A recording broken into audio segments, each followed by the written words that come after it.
Mel kikugyud skitkamik. Beach ayud iu skitkamik. Beach and Yubanig skichinog Ankudwen Lida Hazo. Madelwe da Maskichinog da Mahiwig de Ge. Madenit Layo. Medjayo Skichinog Yog. Mejdana Yud. Jigdanajig Naga Jijitwinog Yog. Was a wen Lida Hazage. Madach Skichinog da Mahiwig, dem Nude. Askamu dach Yud Skichinog Yoltog.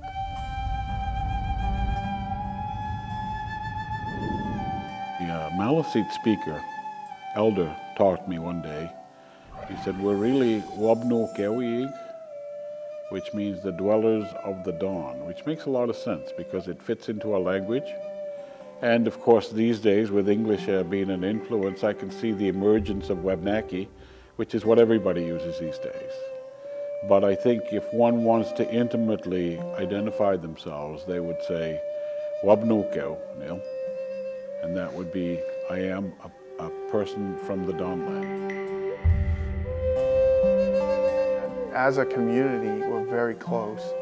And I think whether it was 10,000 years ago or 100 years ago or even today, that has been part of our survival, to stay together one as a community, as a tribe. And that's more prevalent nowadays when it comes to holidays. The Christmas party we had at the Child Welfare Office last week was just the community coming together. And it was for the youth, but it was just a very good time.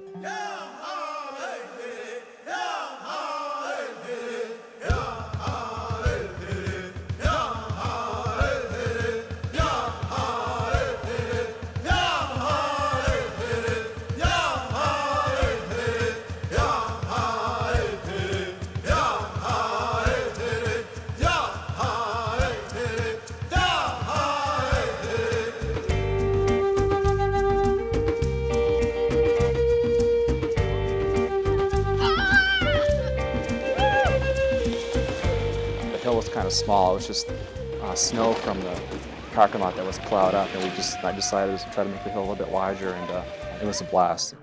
The best part was before the kids came, was the adults joking around, breaking trails, having snowball fight.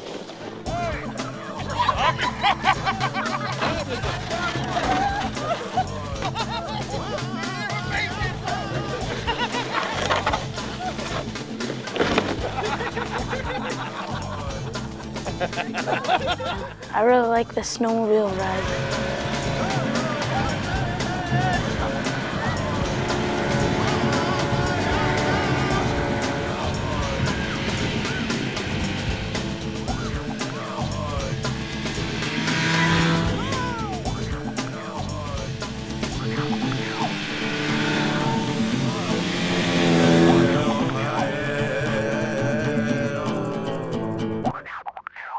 Where we're at now is the campground. We call it the pit area.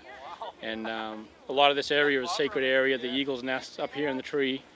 And the Narrows area on the lake. The community behind us is the Dana Point community that's been the main community for thousands and thousands of years. And the church and the elderly and everybody that lives along the lake. This is our beautiful land and well maintained, and we try to show the youth how to take care of it and give them a good time. Jennifer and some of the health center, some of the staff there helped out quite a bit to get the candies, candy bags ready, and to bring out snacks and to bring everything else, you know, there to give out to the children. They arranged for Mrs. Claus and Santa Claus to come and sit there during the activities, and they had a good time. We had a cookout, and we had a marshmallow roast outside, and we had quite a few things going on there. It went well beyond what I expected. It was actually very nice. It was so nice to see so many kids come in and have a lot of fun. Not only that, A lot of the adults interacted with the kids, whether it was sliding, playing hockey.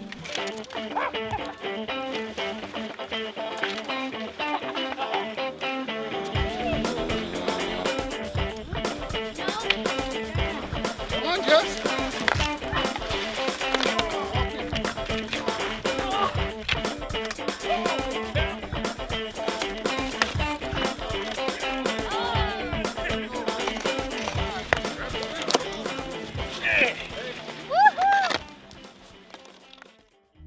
When we celebrate, we all slide together. We all just do activities and have fun. And many areas in this community do pull together. It's not just one group. It's not just one area that does it. Everybody pulls together to see to it that everyone in the community, especially the youth and the elders, really enjoy celebrations together. It was something wonderful. I mean, to see the kids happy and doing something, you know. It's always a success when we have children, you know, have something to do with the children. And I think children and the elders work well together, or play well together, I should say, because I think the elders enjoy it as much as the children. We do have our own way of celebrating, and it's always been as a family or community, which is interchangeable in this place. For a lot of the activities we do with the youth, we have to do a lot of outreach, and there's quite a distance between the two communities, so we constantly have to take the bus and drive around and pick up kids, and you know, a round trip can be about 20 miles.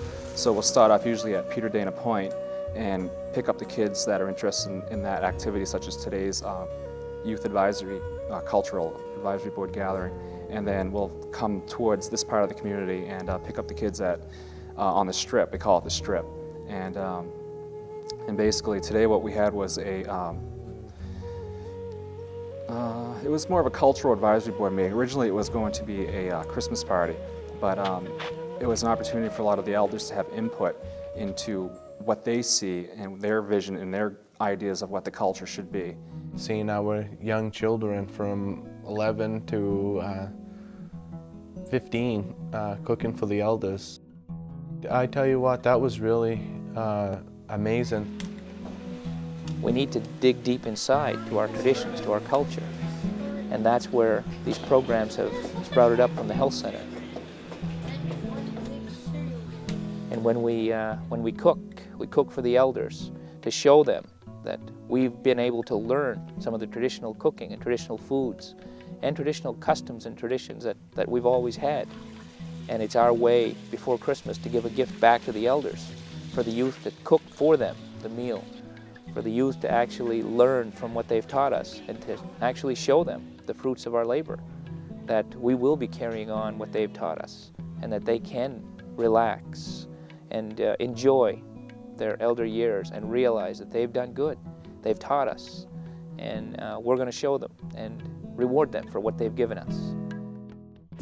We're cooking dumasas for the elders. Indian bread, rice pudding, Popcorn soup. salt pork, good stuff.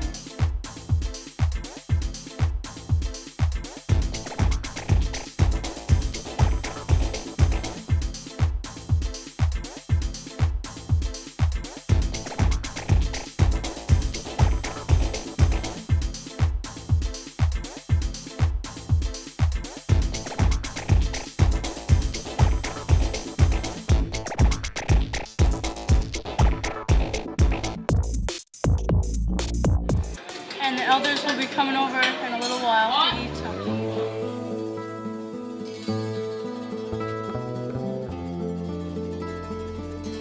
Traditionally, there was much more of an interaction in our communities, Native communities, between all generations, from young children all the way up through elderly.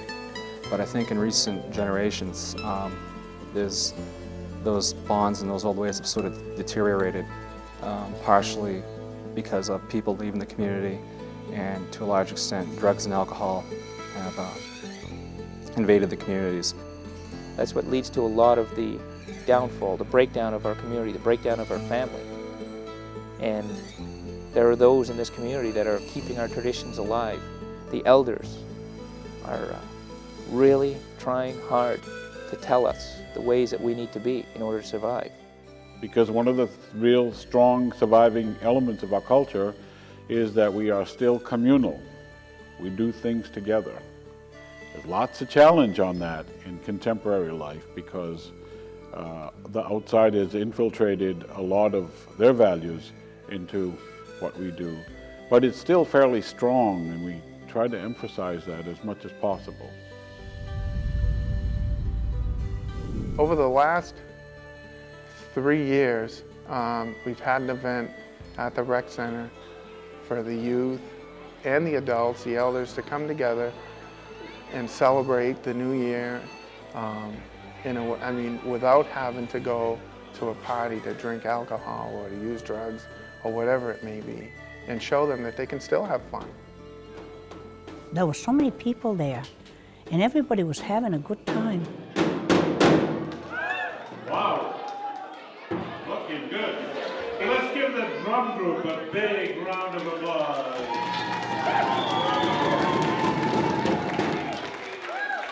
Now let's give yourselves a big round of applause. Our traditional songs, our traditional dances, traditional meal, we all celebrate together. We come together and dance, and as you can see, when the drum plays, the drummers in our community, the singers in our community, it really draws the people together. That seems to be the central heart of this whole community, is when we come together and celebrate the music, the dancing, and just the merriment. The New Year's celebration was excellent, excellent. I enjoyed the dancer there, Kevin Locke. I think he was excellent.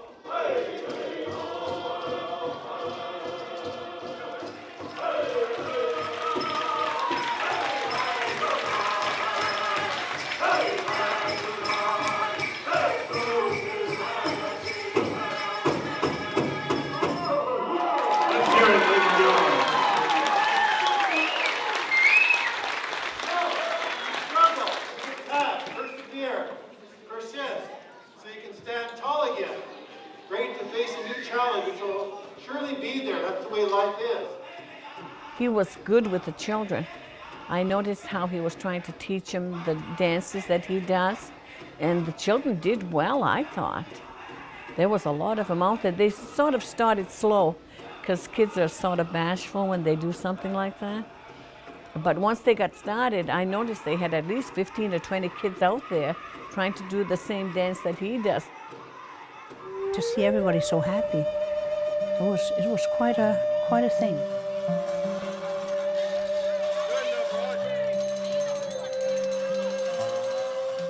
The thing today for me that is of most concern is to make sure that we adjust to the ways of the things going around us. In other words, just because we've adopted some modern technologies doesn't necessarily mean that we throw away the real strong things that got us here.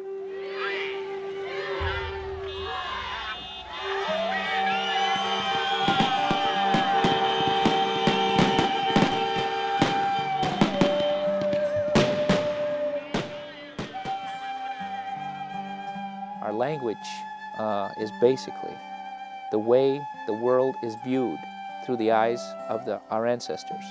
They describe the world around them using our Passamaquoddy language. And by using the language today, and when we teach the kids today, it's showing the kids the world through the eyes of the ancestors. Sidachud, skitkamik, suntadap, skichinog, Junit Leo, Askamildach Deben, Askamildach, no as well to Multiven, Askamildach Skijino Giog, Skitkamik, Williwan.